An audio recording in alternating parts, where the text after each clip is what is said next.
Silas Thorne forced his butler to polish the family silver with raw mercury until the man's lungs burned. He believed the toxic fumes would kill the only witness to his crimes before the truth could surface. But the master made one fatal mistake. The silver goblet held a stain that no chemical could wash away. Every breath in that locked room brings Elias closer to death. But he isn't just cleaning, he is gathering evidence. By the end of this, the very treasure Thorne prizes will be the weight that sinks him to the gallows. What the master didn't realize was that the silver doesn't lie, even when the man holding it is forced into silence. The Mississippi Delta in the late summer is a place where the air itself feels like a wet shroud. On the Thorne plantation, the humidity doesn't just cling to your skin. It carries the scent of rot from the river and the heavy, sweet smell of magnolia that mask the stench of the slave quarters. But inside the big house, the air was different. It was cold, sharp, and smelled of expensive tobacco and the metallic tang of old money. Elias had lived in that house for 38 years. He knew the creak of every floorboard and the exact moment Silas Thorne's mood would shift from a simmering anger to a violent boil.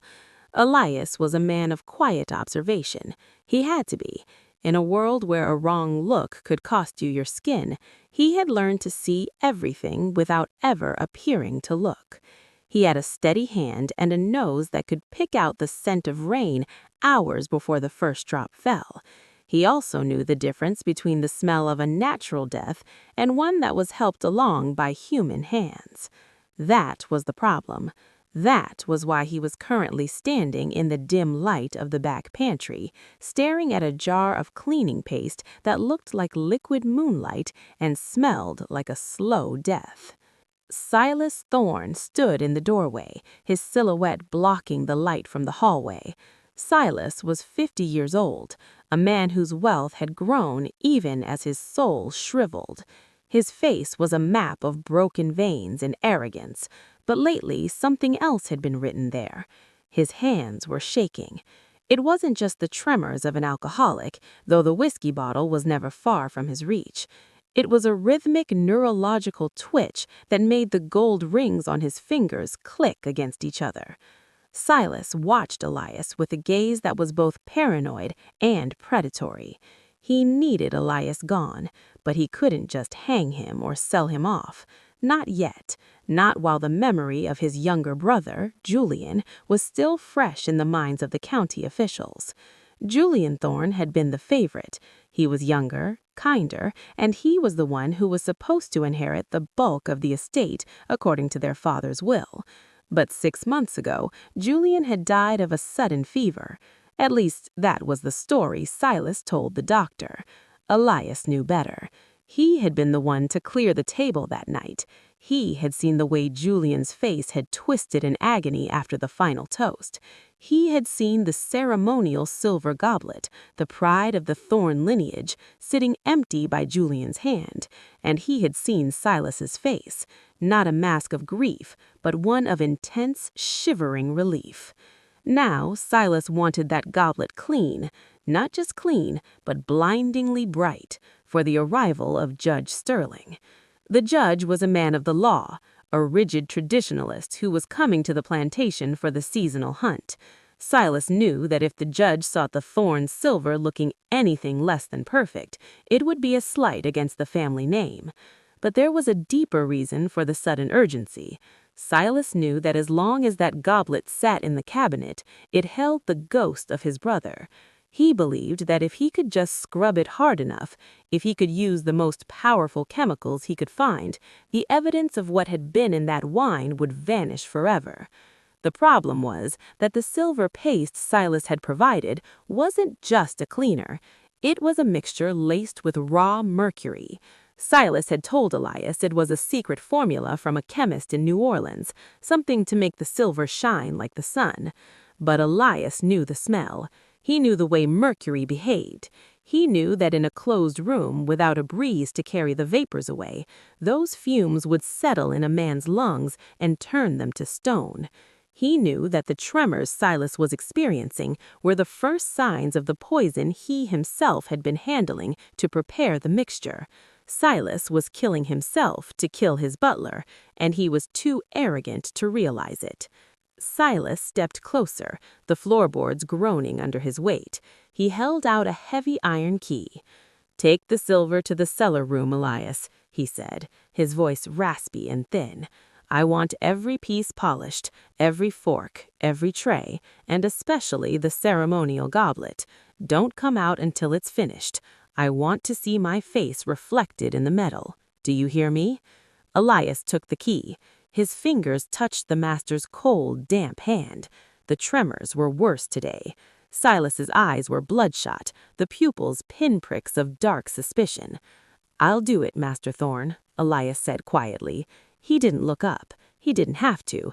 He could feel the weight of the death sentence Silas was handing him. The cellar room was a tomb of stone and damp earth. It was located deep beneath the kitchen, a place where the heat of the Mississippi sun couldn't reach, but where the air was stagnant and heavy. There were no windows, only a heavy oak door with a small iron grate that offered no real ventilation. Elias carried the heavy chef de silver and the jar of toxic paste down the narrow stairs. He heard the door close behind him. The sound of the key turning in the lock was a final cold click. He was alone with the silver, the poison, and the truth. He set the jar on a rough wooden table. Beside it, he laid out the Thorne silver. It was a massive collection, pieces that had been in the family for generations, but his eyes went straight to the goblet. It was a heavy, ornate piece of craftsmanship, decorated with vines and the family crest. To anyone else, it looked like a masterpiece. To Elias, it looked like a weapon. He picked it up, feeling the cold weight of the metal. At the very bottom of the cup, there was a faint, dull discoloration. To a casual observer, it was just a bit of tarnish. To Elias, who had spent a lifetime maintaining this house, it was a shadow. He knew that Silas had used arsenic to kill Julian. He had seen the small vial in the master's study weeks before the fever struck. What Silas didn't know, what his greed and panic had blinded him to, was that arsenic leaves a residue that reacts with certain minerals, and when that residue meets mercury, it creates a chemical map of the crime. As Elias opened the jar of paste, the sharp, sweet, metallic scent hit him instantly. His chest felt tight, as if an invisible hand was squeezing his ribs. He knew he didn't have much time. The mercury would work slowly, clouding his mind and making his hands shake until he couldn't hold a rag. But the fumes would do the damage first. He began to work. He took a soft cloth and dipped it into the shimmering gray paste. The first few pieces of silver, the forks and spoons, shined up beautifully. They looked like mirrors reflecting the flickering light of the single candle on the table. But as he worked, the air in the small room became thicker. Every breath felt like inhaling fine sand. Elias could feel a dull ache starting behind his eyes. He thought of Clara, the housekeeper. She had been there that night, too. She had seen Silas switching the wine decanters. She was terrified, hiding in the shadows of the kitchen, her eyes wide with a secret she didn't dare speak. Elias died in this cellar. She would be the next one the master looked at with those paranoid, bloodshot eyes. Elias looked at the door. He knew Toby, the young stable boy, would be outside eventually to move the used rags. Silas had told Toby to take the rags and burn them far from the house, claiming they were diseased. It was a clever way to destroy the evidence of the mercury. But Toby was a smart lad. He looked up to Elias. If Elias could just last long enough to give Toby a sign, a trail to follow, maybe there was a chance. But the task at hand was the goblet. Elias reached for it, his fingers already beginning to tingle with a strange numbness. He dipped the rag deep into the mercury paste and began to rub the bottom of the cup. He expected the tarnish to vanish. He expected the silver to emerge, bright and mocking. But that wasn't what happened. As the mercury touched the spot where the arsenic had settled months ago, the metal didn't turn bright. It turned a deep, iridescent black. It was a dark, oily stain that seemed to grow the more Elias rubbed. It was as if the goblet itself were bleeding the truth. Elias stopped, his heart hammering against his ribs. He breathed in the toxic air, his lungs burning, but he couldn't take his eyes off the stain. It was a chemical reaction Thorne hadn't anticipated. The master thought he was cleaning his past, but he was actually highlighting his guilt. The black ring at the bottom of the goblet was a permanent record of the poison that had killed Julian Thorne. Elias leaned back, gasping for air. He looked at his hands. They were starting to tremble, a mirror of the master's own affliction. He knew he was being poisoned. He knew every minute spent in this room was shaving years off his life. But as he looked at the blackened silver, a cold, hard resolve took hold of him. He wasn't going to die a silent victim in a dark cellar. He was going to turn this silver into a noose. But the clock was ticking. Judge Sterling was due to arrive in less than 48 hours. Silas would be checking on the work soon. If he saw the black stain, he would realize the plan had failed. He would destroy the goblet, and Elias would never leave the cellar alive. Elias heard a sound outside the door, the heavy, uneven footfalls of Silas Thorne. The master was coming to check on his handiwork. Elias quickly threw a dry cloth over the goblet and picked up a silver tray, pretending to polish it with a fervor he didn't feel. His lungs screamed for fresh air, and his vision was starting to blur at the edges. The key turned in the lock. The door swung open, and the stench of the mercury fumes rushed out into the hallway. Silas stood there, a handkerchief held over his nose. His eyes narrowed as he peered into the gloom. "Is it done?" Silas demanded, his voice muffled. Elias didn't look up. He kept his head down, his voice a low, raspy whisper. "The trays are coming along, master, but the silver is stubborn. It takes time to get the shine you want." Silas stepped into the room, coughing. He looked at the shining trays on the table, his eyes gleaming with a sick sort of satisfaction.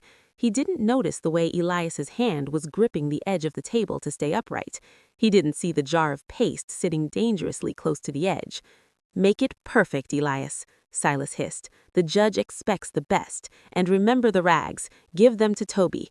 I want this room cleared of everything by tomorrow night." Silas backed out of the room, locking the door once more. Elias collapsed onto the stool, the air leaving his lungs in a ragged wheeze. He looked at the covered goblet. He had a plan, but it was a desperate one. He needed to hide the evidence of the reaction until the very moment the judge sat down at the table. He needed to make Silas believe the plan was working. But as the mercury continued to seep into his system, Elias realized he was in a race he might not win. His fingertips were losing feeling. The candle on the table seemed to be dancing in a fog. He looked at the black stain on the goblet and then at the jar of poison. He had to be smarter than the man who owned him. He had to use the master's own arrogance against him. Elias reached for a piece of lead-based solder he had found in the repair kit. If he could create a fake, if he could swap the real goblet for something that looked identical but stayed bright, he might buy himself the time he needed. But where would he hide the real proof? And would Clara be brave enough to help him when the time came? The shadows in the cellar seemed to grow longer, and the silence was broken only by the sound of Elias's labored breathing. The silver was beautiful, expensive, and deadly, and as the night wore on, the man who knew the truth began to weave a trap out of the very poison meant to kill him. Silas Thorne thought he was the master of his domain, but he was about to learn that some stains go deeper than the surface. The silver doesn't lie, and Elias was going to make sure the judge heard every word it had to say. The air in the cellar had turned into a thick, invisible poison. Every breath Elias took felt like swallowing needles. The metallic taste in his mouth wasn't just from the silver anymore. It was the taste of his own body breaking down. Silas Thorne thought he had planned the perfect crime. He would use the butler's own dedication to the house to kill him. He would turn the act of cleaning into an execution. But what Silas didn't realize is that a man who has spent his life in the shadows sees more than the one who stands in the light. Elias looked at the blackened goblet. The iridescent ring at the bottom was more than a chemical reaction. It was a confession written in metal. He knew he couldn't leave it out. If Silas saw that black stain, the game would be over before the judge even arrived. With hands that were starting to twitch against his will, Elias reached for the heavy charcoal bin in the corner of the cellar. He buried the real thorn goblet deep beneath the jagged chunks of coal. It was the only place the master would never look. Silas Thorne didn't touch coal. He didn't touch anything that might stain his hands. But hiding the truth was half the battle. Elias needed a decoy. He reached into his pocket and pulled out a small, dull piece of lead piping he had scavenged from the plumbing repairs months ago. He had been preparing for a moment like this, though he hadn't known exactly what form the master's cruelty would take. He began to shape the lead, using a heavy stone from the cellar wall to hammer it into a rough approximation of the goblet's base. It didn't have to be perfect, it just had to be bright. The problem was the time. The Mercury was working faster than Elias had anticipated. His fingertips were losing feeling. The candle on the table seemed to be dancing in a fog. He looked at the black stain on the goblet and then at the jar of poison. He had to be smarter than the man who owned him. He had to use the master's own arrogance against him. Elias reached for a piece of lead-based solder he had found in the repair kit. If he could create a fake, if he could swap the real goblet for something that looked identical but stayed bright, he might buy himself the time he needed. But where would he hide the real proof? And would Clara be brave enough to help him when the time came? The shadows in the cellar seemed to grow longer, and the silence was broken only by the sound of Elias's labored breathing. The silver was beautiful, expensive, and deadly, and as the night wore on, the man who knew the truth began to weave a trap out of the very poison meant to kill him. Silas Thorne thought he was the master of his domain, but he was about to learn that some stains go deeper than the surface. The silver doesn't lie, and Elias was going to make sure the judge heard every word it had to say. The air in the cellar had turned into a thick, invisible poison. Every breath Elias took felt like swallowing needles. The metallic taste in his mouth wasn't just from the silver anymore. It was the taste of his own body breaking down. Silas Thorne thought he had planned the perfect crime. He would use the butler's own dedication to the house to kill him. He would turn the act of cleaning into an execution. But what Silas didn't realize is that a man who has spent his life in the shadows sees more than the one who stands in the light. Elias looked at the blackened goblet. The iridescent ring at the bottom was more than a chemical reaction. It was a confession written in metal. He knew he couldn't leave it out.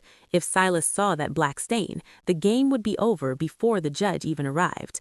With hands that were starting to twitch against his will, Elias reached for the heavy charcoal bin in the corner of the cellar. He buried the real thorn goblet deep beneath the jagged chunks of coal. It was the only place the master would never look. Silas Thorne didn't touch coal. He didn't touch anything that might stain his hands. But hiding the truth was half the battle. Elias needed a decoy. He reached into his pocket and pulled out a small, dull piece of lead piping he had scavenged from the plumbing repairs months ago. He had been preparing for a moment like this, though he hadn't known exactly what form the master's cruelty would take. He began to shape the lead, using a heavy stone from the cellar wall to hammer it into a rough approximation of the goblet's base. It didn't have to be perfect, it just had to be bright. The problem was the time. The Mercury was working faster than Elias had anticipated. His fingertips were losing feeling. The candle on the table seemed to be dancing in a fog. He looked at the black stain on the goblet and then at the jar of poison. He had to be smarter than the man who owned him. He had to use the master's own arrogance against him. Elias reached for a piece of lead-based solder he had found in the repair kit. If he could create a fake, if he could swap the real goblet for something that looked identical but stayed bright, he might buy himself the time he needed. But where would he hide the real proof? And would Clara be brave enough to help him when the time came? The shadows in the cellar seemed to grow longer, and the silence was broken only by the sound of Elias's labored breathing. The silver was beautiful, expensive, and deadly, and as the night wore on, the man who knew the truth began to weave a trap out of the very poison meant to kill him. Silas Thorne thought he was the master of his domain, but he was about to learn that some stains go deeper than the surface. The silver doesn't lie, and Elias was going to make sure the judge heard every word it had to say. The air in the cellar had turned into a thick, invisible poison. Every breath Elias took felt like swallowing needles. The metallic taste in his mouth wasn't just from the silver anymore. Same stuff he was mixing in the shed. The dogs that went near it were dead by morning. Elias took the water, his hand shaking so violently that half of it spilled before it reached his lips. "I can't leave, Clara. He's got the key, and the judge is coming." Clara grabbed his arm, her fingers digging into his skin. "He's losing his mind, Elias. I saw him in the library. He was talking to the empty chair where Master Julian used to sit. He was screaming at the air, telling it to stay clean.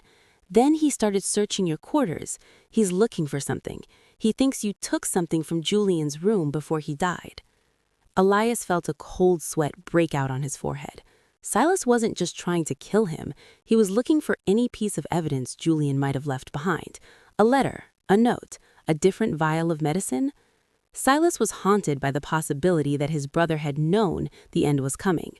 But what Silas didn't know was that Julian hadn't left a note. He had left something better, the residue in the goblet. "Listen to me, Clara," Elias said, his voice cracking. "The rags, the ones I've been using, they're full of that silver poison. When Toby comes to collect them, tell him to take them to the old well, not the fire. Tell him to drop them deep. Silas will check the ash pile, and if he sees the mare, he'll think the evidence is gone. But we need those rags later. Do you understand?" Clara nodded, though her eyes were filled with tears. "He'll kill you for this, Elias. He's already telling the judge that you've caught the same fever Julian had. He's setting the stage for your burial." "Let him talk," Elias hissed, a sudden spark of defiance lighting up his dimming eyes. "The silver doesn't lie. Just get that water to me when you can and keep him away from the coal bin." Clara disappeared back up the stairs, the door clicking shut. Elias was alone again, the silence of the cellar pressing in on him. He looked at the lead decoy. In the dim candlelight, it looked enough like the thorn silver to pass a quick inspection. He placed it on the display tray, surrounded by the genuine forks and silver he had already cleaned. It was a gamble. If Silas touched it, he would know the weight was wrong. If he looked too closely, he would see the lack of detail in the crest.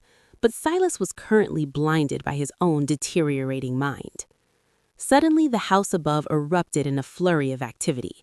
Elias could hear the muffled sounds of horses, the shouting of stable hands, and the heavy thud of the front door. The judge had arrived. He was early. The timing was a disaster. Elias wasn't finished. The mercury fumes were reaching a peak, and he could feel a dull, rhythmic thumping in his ears that matched the beat of his heart. He tried to stand, but his legs felt like they were made of water. He collapsed back onto the stool, his head resting on the cold stone of the table. He just needed a moment, just a second of clear air. But there was no air in the thorn cellar. There was only the smell of the river, the rot, and the silver. Above him, Silas Thorne was putting on his best coat, his shaking hands fumbling with the silver buttons. He looked at himself in the hallway mirror and saw a stranger. His skin was shallow, his eyes sunken and surrounded by dark circles. He looked like a man who hadn't slept in weeks, which was true. Every time he closed his eyes, he saw Julian's face. He saw the way the wine had spilled across the white linen. He saw the goblet. Silas marched toward the cellar door. He needed that silver. He needed the judge to see the Thorn legacy in all its glory. He needed to prove that everything was under control. He unlocked the door and stormed down the stairs, his boots clattering on the stone. "Elias, bring it up, now!" Silas bellowed. Elias forced himself to his feet. He grabbed the tray with the lead decoy goblet and the genuine silverware. He moved slowly, every step a monumental effort of will. He reached the bottom of the stairs just as Silas reached the table. The master didn't even look at Elias. He looked at the tray, his eyes fixed on the lead decoy. "Beautiful," Silas whispered, his voice trembling with a mix of triumph and madness. "Look at that shine. I told you that paste was the best in the South. It's blinding, isn't it?" Silas reached out to grab the goblet. Elias held his breath, his heart stopping in his chest. If Silas picked it up, the weight would give it away. The lead was far heavier than the silver gilt original, but Silas's hand stopped inches from the metal. His fingers began to twitch violently, the Mercury signature. He pulled his hand back, tucking it into his waistcoat to hide the tremor. "Carry it up, Elias. Set the table. The judge is hungry, and I want him to see what a Thorn dinner looks like." Elias nodded, not trusting his voice. He followed Silas up the stairs, leaving the toxic air of the cellar behind. But the relief was short-lived. As he stepped into the dining room, the bright light of the afternoon sun hit him like a physical blow. He swayed, the tray tilting dangerously. Judge Sterling was already seated at the head of the long mahogany table. He was a man who looked like he was carved out of granite, gray hair, gray eyes, and a mouth that rarely smiled. He was a man who spent his life weighing evidence, and he saw things that Silas, in his madness, missed. "Your man looks ill, Thorne," the judge said, his voice booming in the quiet room. "That's a deep pallor. Are you sure it's safe for him to be handling the food?" Silas laughed, a high, nervous sound that set Elias's teeth on edge. "Just a bit of summer exhaustion, Judge. He's been working hard to make sure everything is perfect for your arrival. He's a loyal soul, perhaps too loyal." Elias began to set the table. He placed the genuine forks and knives with meticulous care. Then he reached for the lead decoy. He placed it directly in front of the judge's place setting. He wanted the man of the law to have the closest look at the lie. As he moved around the table, Elias caught Clara's eye in the doorway. She was watching him, her face a mask of terror. She saw the way his hands were shaking. She saw the sweat soaking through his shirt. She knew he was dying, but she also saw the charcoal dust on the hem of his trousers. She knew where the real Goblet was. The dinner began. It was a tense affair. Silas drank heavily, his glass clinking against his teeth as he tried to steady his hand. He talked incessantly, spinning a web of lies about the plantation's success and Julian's peaceful passing. The judge said little, his eyes moving from Silas's twitching face to the silver on the table. "This goblet," the judge said suddenly, picking up the lead decoy. Elias felt the world tilt. The judge turned the piece over in his hands. "It's remarkably bright, but it has a strange feel to it. It's heavy, unusually so for silver of this period." Silas froze, his wineglass halfway to his lips. "It's a family heirloom, Judge. Purest silver from the old country. It's the weight of history you're feeling." The judge frowned. He ran a thumb over the crest. "The detail is a bit soft. Perhaps it's been polished too much. Or perhaps the air in this house is harder on metal than I thought." Silas's face turned a deep, angry red. "Are you questioning the quality of my table, Sterling? I assure you that silver is as real as the land we stand on." "I question everything, Thorne," the judge replied calmly. "It's my profession. But let us toast to the memory of your brother." Silas stood up, his legs wobbling. He grabbed his own glass, but his gaze was fixed on the decoy in the judge's hand. He was starting to realize something was wrong. His eyes moved to Elias, who was standing stiffly against the wall. The master's paranoia was flaring up. He looked at the decoy again, and then he looked at Elias's hands. "Wait," Silas said, his voice dropping to a dangerous whisper. "Elias, where is the cleaning paste, the jar I gave you?" "In the cellar, master," Elias replied, his voice barely audible. "And the rags?" "Toby took them, master, to the fire, as you ordered." Silas's eyes narrowed. He looked at the judge, who was still holding the lead decoy. Then he looked back at Elias. He saw the defiance in the butler's eyes, a spark that shouldn't be there in a dying man. "You're lying," Silas hissed. He lunged across the table, knocking over a candelabra.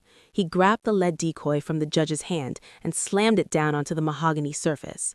The soft metal deformed instantly, the base flattening out under the force of the blow. It didn't ring like silver. It thudded with a dead weight. The room went deathly silent. The judge stood up, his eyes cold and sharp. "That isn't silver, Thorne. That's lead. Why would you have a lead counterfeit at your table?" Silas turned on Elias, his face a mask of pure Mercury-induced rage. "Where is it? Where's the family silver? You stole it. You're trying to ruin me." He reached for the carving knife on the table. Elias didn't move. He couldn't. His body was finally giving out. But as Silas moved toward him, a new sound echoed through the house. It was the sound of Toby, the stable boy, running into the yard. "Master Thorne, the well! Something's happened at the well!" The judge looked from Silas to the window. "What is he talking about? What's at the well?" Silas paused. the knife trembling in his hand. He had told Toby to burn the rags. If Toby was at the well, it meant the plan had changed. It meant the evidence wasn't ash, it was wet, toxic, and very much real. "Go see what the boy wants, Elias," the judge commanded. "And Thorn, put that knife down. We have things to discuss." But Silas wasn't listening. He was staring at the lead decoy on the table, the realization sinking in that he had been tricked by the very man he was trying to kill. He looked at Elias, and for the first time, he saw not a slave, but a witness. "I'll kill you myself," Silas whispered. But before he could take a step, he was hit by a violent coughing fit. He doubled over, blood splattering onto the white linen tablecloth, the same white linen that had been stained by Julian's wine 6 months ago. The mercury was no longer a slow poison, it was a fire in his veins. The judge stepped forward, his eyes fixed on the blood on the table. "You're a sick man, Silas, in more ways than one." The turning point had arrived. The lie was breaking. But Elias knew the real proof was still buried in the coal. He had to stay alive long enough to bring it into the light. The judge was watching, but the master was still dangerous, and the poison was still in the air. What the judge didn't know yet was that the blood on the table and the lead on the tray were just the beginning. The real horror was still hidden in the dark, waiting for the right moment to turn the Thorn legacy into a tombstone. Silas Thorn thought he could bury his crimes in a slave's lungs, but the earth was already spitting back his secrets. The lead decoy had flattened on the table, a dull thud that signaled the end of Thorn's prestige and the beginning of a nightmare he couldn't wake up from. But the real danger wasn't the fake silver. It was the truth hidden in the dark, and it was about to be dragged into the flickering candlelight of the dining hall. What Silas didn't know was that every lie he told was a shovel digging his own grave. The dining room felt like a pressure cooker. The judge sat like a statue, his eyes fixed on the blood Silas had coughed up onto the white linen. It was a dark, jagged stain, almost identical in shape to the one Julian had left 6 months ago. Silas was gasping, his chest heaving as he tried to regain his composure. He wiped his mouth with a trembling hand, but the tremors were no longer just in his fingers.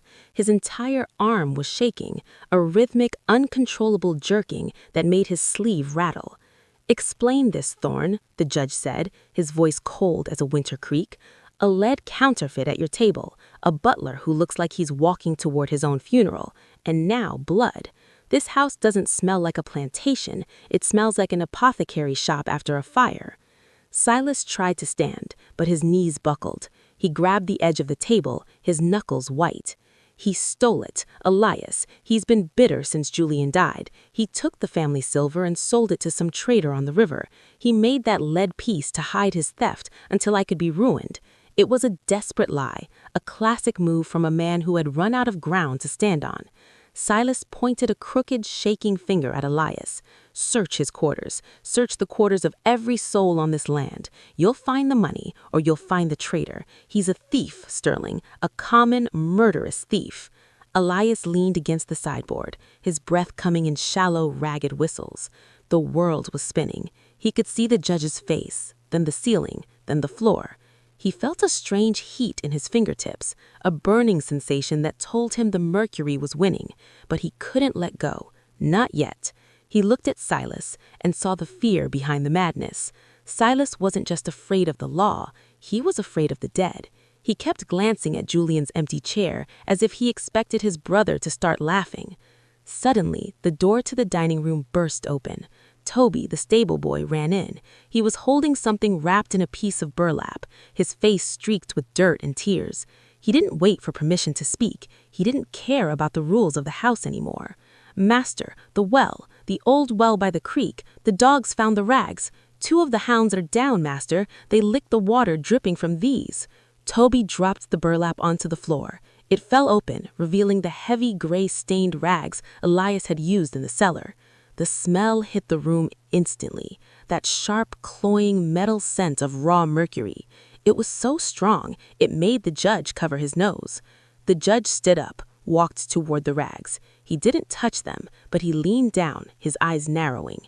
"Mercury," he whispered. "This isn't silver polish. This is raw cinnabar extract. Thorn, why are your cleaning rags soaked in enough poison to kill a village?" Silas's face went from red to a sickly translucent white. "I told him to use the best. I didn't know. The chemist must have cheated me."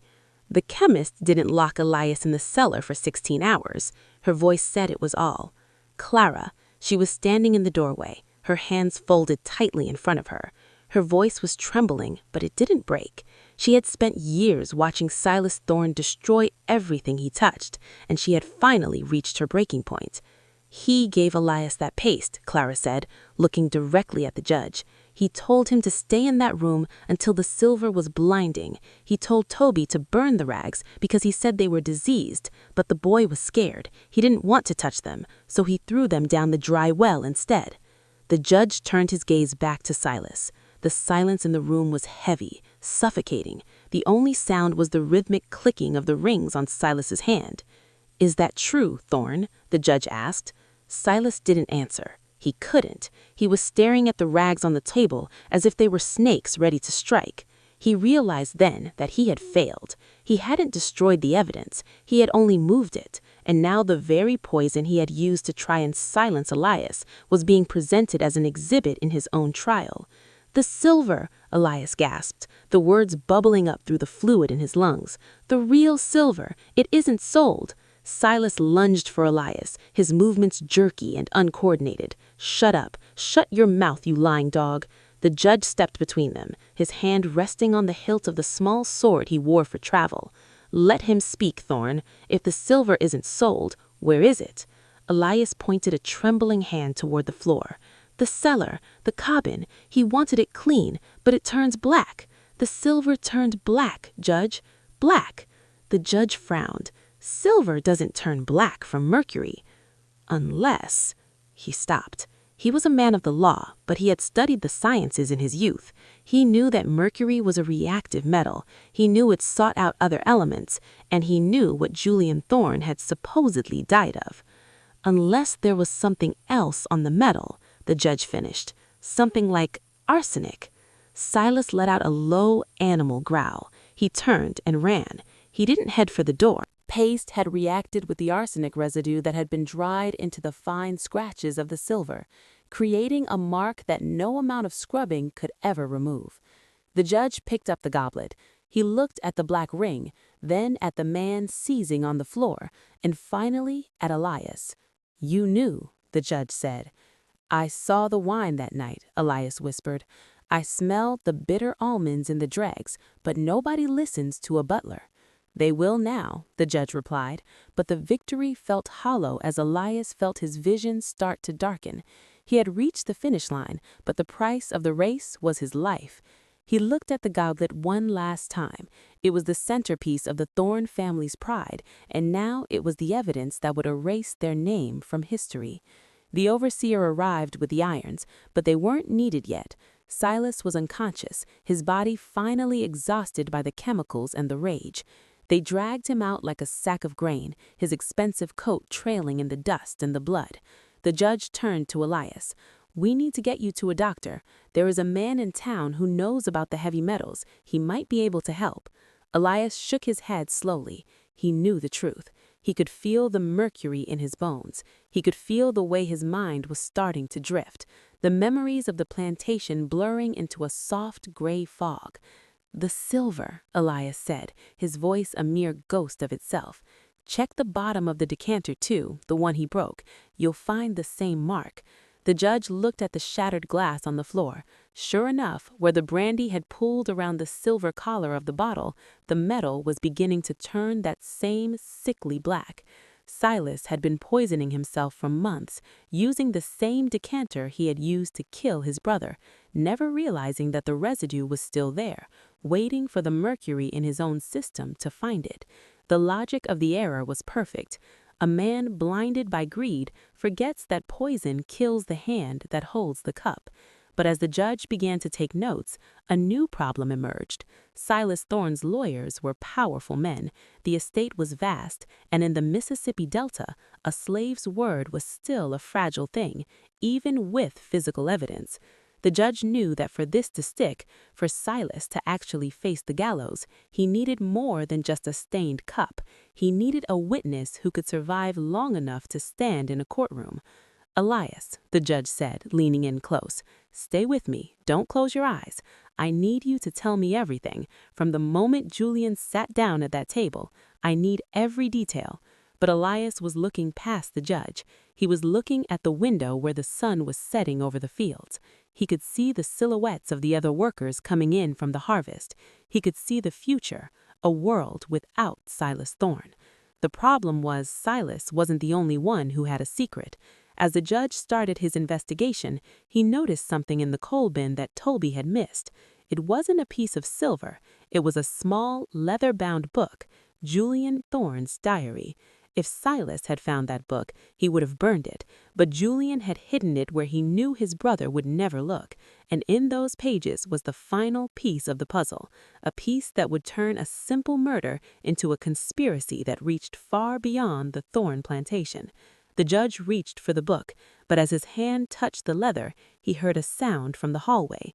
It wasn't the overseer or Clara. It was the sound of a carriage pulling up to the front of the house, a carriage with the seal of the state governor. The Thorne family had friends in high places, and they weren't about to let a stained goblet bring down their empire. The race wasn't over. It had just moved from the cellar to the halls of power, and Elias was running out of time. The judge tucked the diary into his coat and looked at Elias. "The silver doesn't lie," he whispered, "but men do, and some men will kill to keep the lie alive." The door opened, and a man in a tall silk hat stepped into the room. He didn't look at the blood or the rags. He looked at the judge. "I hear there's been a misunderstanding, Sterling," the man said. The air in the room grew cold again. The truth was out, but the justice was still a long way off. And in the corner, Elias closed his eyes, praying that the black stain on the silver would be enough to light the way. The governor's man, a senator named Langdon, stepped into the dining room like he owned the air everyone else was breathing. He didn't look at the blood on the tablecloth or the man twitching on the floor. He looked at Judge Sterling, his eyes hard and calculating. He was there to make sure the Thorne name didn't become a stain on the state's political fabric. But what he didn't count on was that some stains are made of chemicals, not just reputations. The silver goblet sat on the table between them, a blackened witness that couldn't be bribed or intimidated. This was no longer just a murder. It was a war between the law and the men who thought they were above it. Langdon flicked a speck of dust from his sleeve. "This is a sensitive matter, Sterling. Silas Thorne is a pillar of this community. If he's ill, he needs a sanitarium, not a scandal. We can handle this quietly. There's no need for the local papers to hear about poisoned silver or family squabbles." Judge Sterling didn't blink. He reached into his coat and pulled out Julian's diary, laying it next to the blackened goblet. "Murder isn't a squabble, Senator. And this silver isn't just dirty. It's a crime scene. Silas Thorne didn't just kill his brother. He's been methodically poisoning his butler to cover his tracks. Look at the man." The judge pointed to Elias. The butler was slumped against the wall, his skin a ghostly gray, his breathing a wet, rattling sound that filled the pauses in the conversation. Elias was the living proof of Silas's cruelty, a man dying from the very air he had been forced to breathe. "The word of a slave against a Thorne," Langdon laughed, though there was no humor in it. "You know as well as I do that won't hold up in any court in this state. The evidence is circumstantial at best. A stained cup, a sick servant. That's not a case. That's a tragedy of the climate." "It's not just the servant," the judge countered. "Look at the master." Two overseers dragged Silas Thorne back into the room. He was conscious now, but barely. His head lolled from side to side, and his hands were tied behind his back, yet they still jerked with a rhythmic, violent twitching. His eyes were wide, the pupils fixed, staring at things no one else could see. He started to mutter a stream of nonsense about silver wine and the smell of bitter almonds. "Mercury poisoning is a specific beast, Senator," the judge said, his voice rising with indignation. "It rots the mind before it kills the body. It causes tremors that a man cannot fake. Silas didn't just handle the poison, he lived in it. He's been using that silver decanter for months, drinking from the residue of the arsenic he used on Julian. He was so paranoid about being discovered that he poisoned himself, trying to scrub away the ghosts of his brother. Langdon walked over to the table and picked up the goblet. He looked at the iridescent black ring at the bottom. He was a smart man. He knew what a chemical reaction looked like. He also knew that if Julian's diary contained dates and descriptions of the wine's taste, the sudden fever story would fall apart. "The diary mentions the wine," Sterling said, as if reading Langdon's mind. "Julian wrote that Silas insisted on a toast every night. He wrote about the metallic tang in the cup. He even wrote that he feared his brother was trying to cleanse the inheritance. It's all here: the motive, the method, and the physical proof." Silas let out a sudden high-pitched shriek. "It won't come off. I scrubbed and I scrubbed. The silver is black. Julian's heart was black. I had to do it." The confession was raw, loud, and witnessed by everyone in the room, including the senator's own carriage driver, who was standing in the doorway. Langdon's face shifted. He saw the tide turning. He wasn't a man to go down with a sinking ship. He was a man who knew when to cut his losses and claim he was the one who found the leak. "It seems," Langdon said, his voice suddenly smooth and formal, "that the situation is more dire than I was led to believe. If Master Thorne has truly lost his faculties and committed these atrocities, the state will, of course, demand justice." "The state will get it," Sterling replied, "and so will Elias." The judge turned to the overseer. "Take Silas Thorne to the county jail. I want a doctor to examine his tremors and document them as evidence of mercury exposure. And get a wagon for Elias. He's going to the infirmary in town, and he's going as a free man, under my protection." Silas was dragged out of the house, his screams echoing through the grand hallway he had once walked with such arrogance. He had killed for this house, and now it was a tomb he would never inhabit again. The Thorne name, which he had tried so hard to protect with poison and lies, was now a curse that would be whispered in the Delta for generations. But the real work was just beginning. In the days that followed, the Thorne plantation became a site of investigation. The judge brought in a chemist from the university who confirmed the reaction between the arsenic and the mercury. They found the remaining vials of poison hidden in a loose floorboard in Silas's study, vials that matched the chemical signature found in the goblet. Elias spent 3 weeks in the infirmary. The doctors didn't think he would make it. The mercury done a number on his lungs and his nervous system, but Elias was a man who survived the worst the Delta had to throw at him for 38 years. He was stubborn. He drank the fluids they gave him, he breathed the fresh air of the town, and slowly the tremors in his hands began to fade, though they would never truly go away. During his recovery, the judge visited him every day. He brought the papers. Because of Elias's role in exposing a capital crime and his status as a victim of attempted murder by chemical means, the court had granted him his manumission. He was no longer the property of the Thorne estate. He was a witness for the prosecution, and he was a free man. The trial was short. Silas Thorne didn't even have the mental capacity to enter a plea. He sat in the courtroom, his hands clicking against the wooden railing, his eyes fixed on the silver goblet that sat on the evidence table.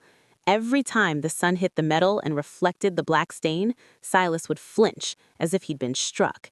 He was found guilty of the murder of Julian Thorne and the attempted murder of Elias. Because of his deteriorating mental state caused by his own hand, he was sentenced to a state prison for the criminally insane. He would spend the rest of his life in a stone cell, surrounded by the silence he had tried so hard to enforce. He lost the estate, his wealth, and eventually his ability to speak. He died 3 years later, still trying to polish the invisible silver on the walls of his cell. Clara and Toby were given small pensions from the sale of the Thorne lands, which were broken up and sold at auction. The big house, once a symbol of power, was left to rot. People said the air inside was still sour, that the smell of mercury and bitter almonds never truly left the walls. On the day that Elias was finally strong enough to leave the infirmary, he walked to the edge of the river. He held his freedom papers in his hand, the ink dark and permanent. He looked at his fingers. They still had a slight tremble, a permanent reminder of the 16 hours he spent in the cellar, but his lungs felt clear. The wet shroud of the Delta didn't feel like a weight anymore. It just felt like home. He looked back at the distant silhouette of the Thorn chimneys. He had been a butler, a slave, and a victim. But in the end, he had been the one to hold the mirror up to the master. He had used the very tools of his oppression, the silver and the polish, to break his chains. The silver didn't lie. Silas Thorn had thought he was cleaning his past, but all he did was ensure that everyone would see the blackness underneath. The Thorn legacy ended in a dark cellar, but Elias's story was just beginning. Justice in the Delta was rare, but that summer it shined as bright as polished silver and just as hard. If this story of truth and survival moved you, hit the like button and subscribe to the channel for more accounts of justice being served. Share this video with those who believe that the truth will always find its way into the light. And let us know in the comments, what city or state are you watching from? Your support helps us